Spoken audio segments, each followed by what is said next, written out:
Reboot the Guardian Code is the most disappointing thing since this guy's son. I mean, how could you screw up a reboot this badly? This show is so unbelievably bad, I have trouble describing it.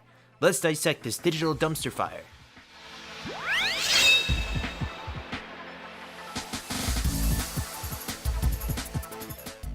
I've seen my fair share of modern day reboots, some good and some bad. So one day I was browsing the catalog on Netflix.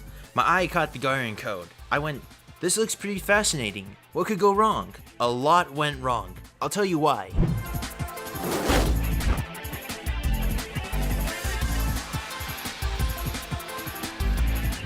The Guardian Code is a 2018 Canadian science fiction action show. It's a reimagining of the 1994 program Reboot. Now, the original Reboot was the first ever fully computer-generated series, so naturally its 2018 successor does a mixture of CGI and live action. They fight evil viruses, federal internet security, and a human hacker named the Sorcerer.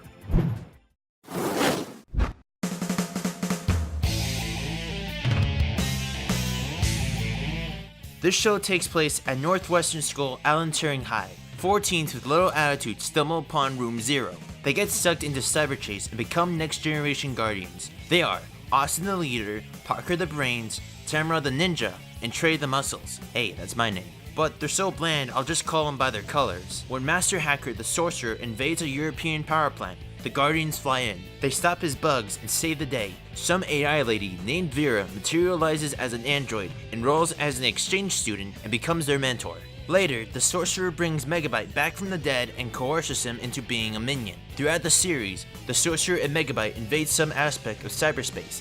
The Guardians save the day, and some story-sensitive cliffhanger is left behind. We learn that the Red Ranger's dad developed the Guardian tech. He died in an explosion.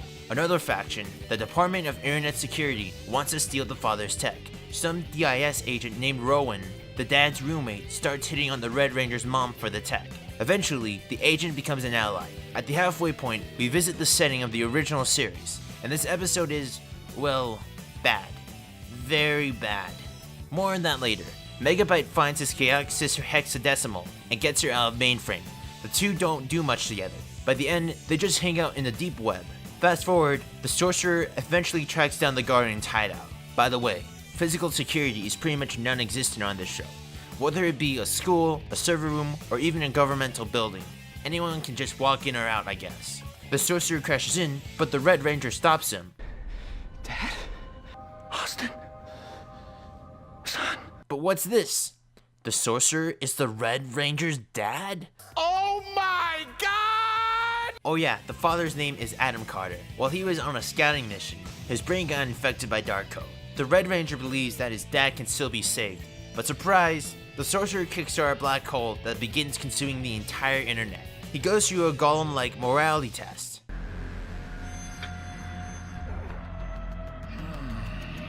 The Guardians snap him out of his evil ways. He stays on board and thrusts his ship into the wormhole. It stops and the Guardians celebrate. But wait, Megabyte and Hex emerge from the deep web and chant their plans for Season 2. Give me a break.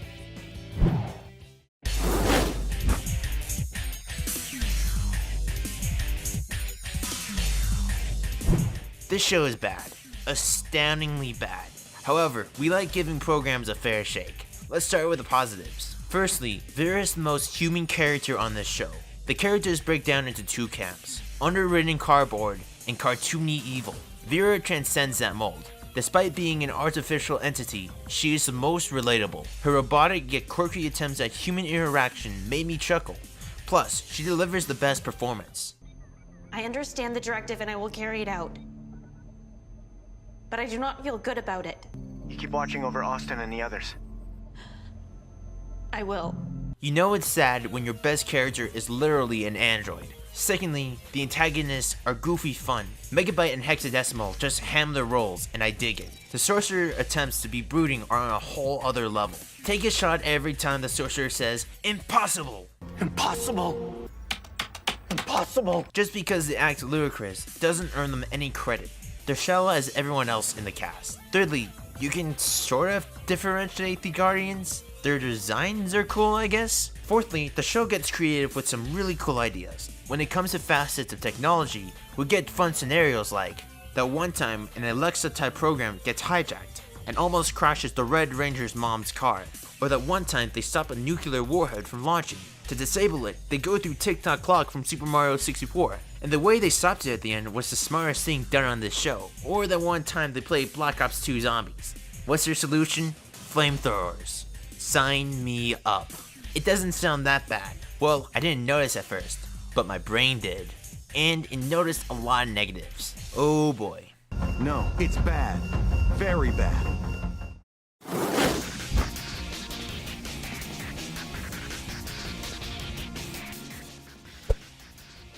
The writing is bad. The actors have nothing to work with. See, when your main villain says impossible in almost every episode, I can't take him seriously. The character arcs, the quips, the seasonal plotline, everything is subpar. There's bad aesthetics for both the live action and computer portions. It uses the Unreal 4 engine, but many games using this same engine look way better, like Fortnite, A Hat in Time, and many other games. Also, it's too visually busy with all the gunk in the background. The Guardian Code's aesthetics blend in all the wrong areas. It's an ugly mishmash of uninspired cyber and metallic stuff. Nothing really sticks. This show's tone is more on par with Kolyoko and Power Rangers Ninja Storm. Those shows were pretty lighthearted, but they had way more charm than the Guardian Code ever possessed. The Guardian Code wants to be hopeful and have stakes, but the writing accomplishes neither. The tone goes from nuclear annihilation to dumb rap segment. Me, I'm the V to the ERA, the AIMC who does not play. Oh yeah, the Yellow Ranger records the rap number that Vera and the Green Ranger wrote, and this number reveals everything about their secret operation. The Yellow Ranger saves the clip, but also accidentally shares it, so they spend the whole episode trying to stop the file from hitting social media. Like, wow, their brains were on autopilot that day.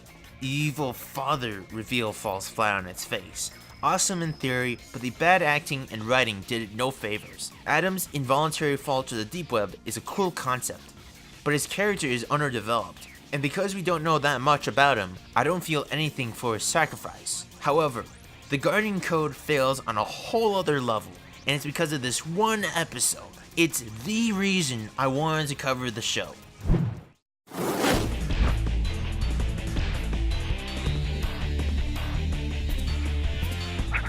The crown jewel is episode 10, Mainframe Mayhem. It deleted whatever credibility this show had left. Long story short, the human guardians go back to Mainframe, the setting to the original show, team up with the original characters, beat a prison break game, and head off to chase after Megabyte and his sister. It sounds good on paper, but the utter lack of competence is on full display. Like, check out this establishing shot of the Mainframe's outer shell. They literally played the same clip twice.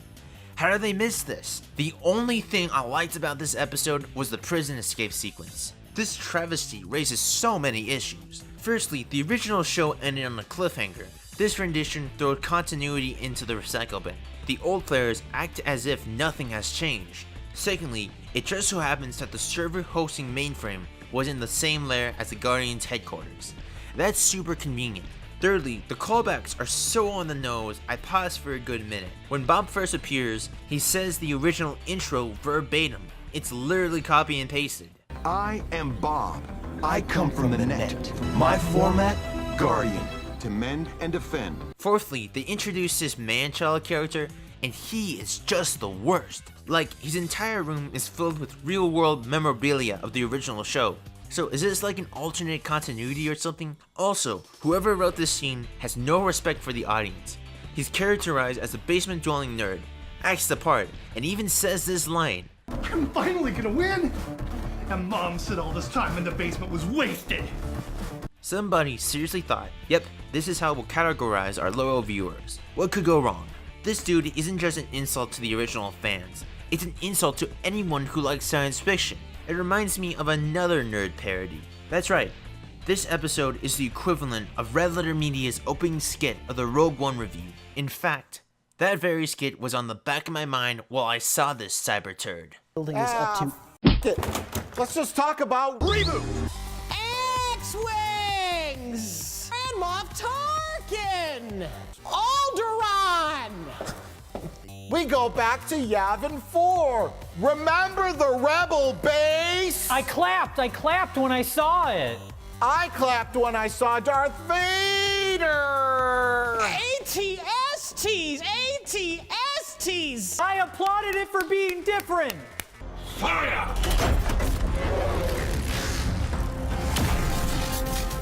It broke new ground!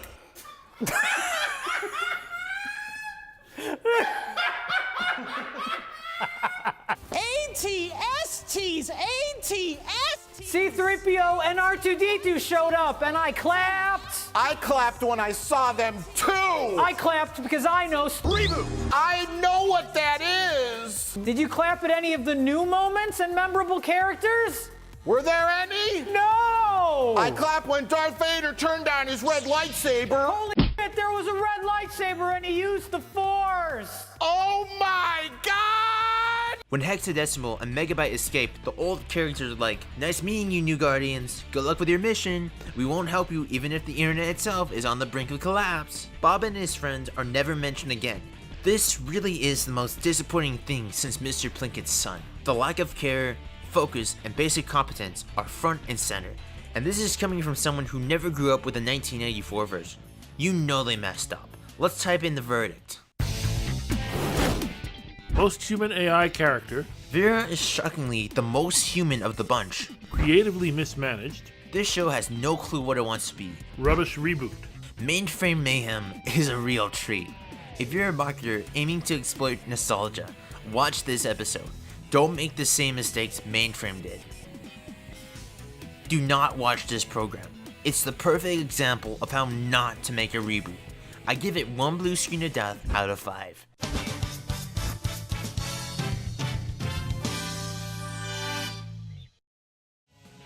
Thanks for watching. This one took part of my soul, but don't worry. Next time, I'm covering a more optimistic program. No androids were harmed in the making of this video.